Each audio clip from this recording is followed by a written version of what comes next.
Baik, tadi sudah kita bahas proses pembukuan atau siklus akuntansi, mulai dari transaksi yang terjadi, kemudian berdasar bukti transaksi yang ada, kita catat dalam ayat jurnal, kemudian setiap ayat jurnal kita posting ke masing-masing akun buku besar, kemudian pada akhir periode kita ikhtisarkan dalam neraca saldo.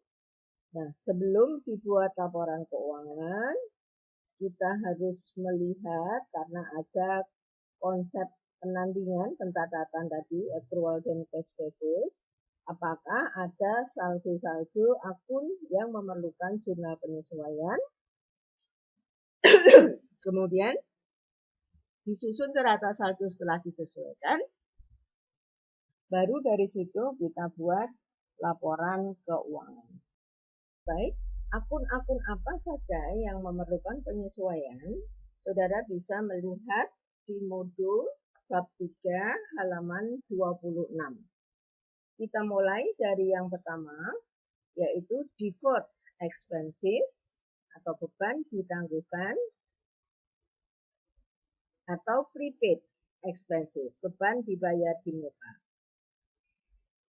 Contoh, untuk pencatatan yang terkait dengan beban ditangguhkan, misalnya pada saat perusahaan membeli perlengkapan atau bahan habis pakai atau supplies, itu dicatat pada akun perlengkapan atau bahan habis pakai. Kemudian pada akhir periode terdapat perlengkapan yang terpakai, ya, karena untuk menjalankan kegiatan operasional. Nah, maka harus disesuaikan. Mengapa? Karena perlengkapan yang terpakai itu harus dicatat sebagai beban. Kemudian contoh untuk prepaid expenses atau beban dibayar di muka. Di situ dicontohkan, misalnya perusahaan membayar premi asuransi untuk jangka waktu tertentu. Atau mungkin iklan untuk jangka waktu 3 bulan misalnya. Nah, pada saat membayar, itu dicatat pada akun asuransi dibayar di muka. Ya, tergantung apa yang dibayar ya. Kalau sewa ya sewa dibayar di muka, kalau iklan ya iklan dibayar di muka gitu ya. Nah, di sini dicontohkan asuransi. Nah, pada akhir periode terdapat asuransi yang sudah jatuh tempo. Jadi misalnya untuk 3 bulan yang sudah jatuh tempo, yang sudah berjalan selama 1 bulan. Nah, yang sudah jatuh tempo itu dicatat sebagai beban. Di sini kalau contohnya beban asuransi. Ya. Saudara lihat berikut contoh yang saya ambilkan dari literatur. Misalnya dari neraca saldo yang ada, saldo supplies, perlengkapan atau bahan habis pakai itu kan sebesar 2.000, ya, sebesar 2.000. Kemudian supplies tadi kan bahan habis pakai ya. Pada tanggal 31 Desember ternyata nilai dari supplies yang masih ada tinggal 760. Ya, jadi yang masih tersisa itu nilainya tinggal 760.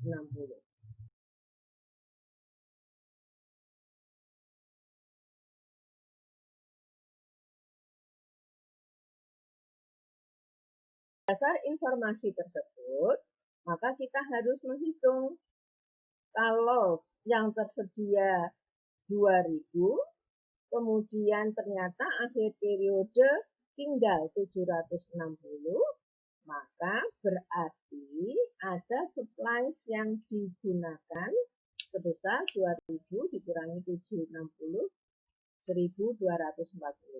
Nah, itu yang kita buatkan ayat jurnal.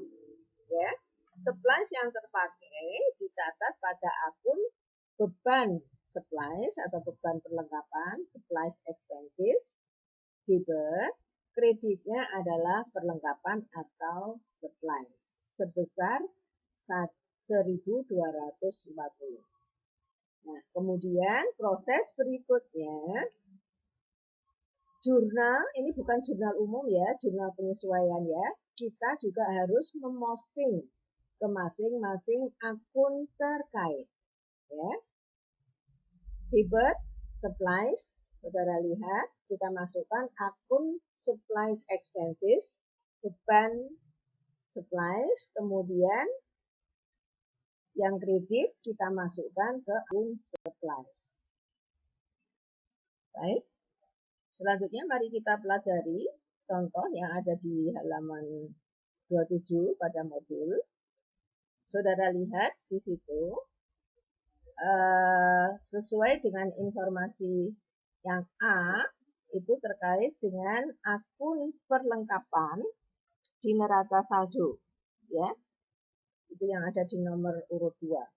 Di neraca saldo, sebelum dilakukan penyesuaian, saldo akun perlengkapan sebesar 5 juta rupiah. Kemudian dari informasi A,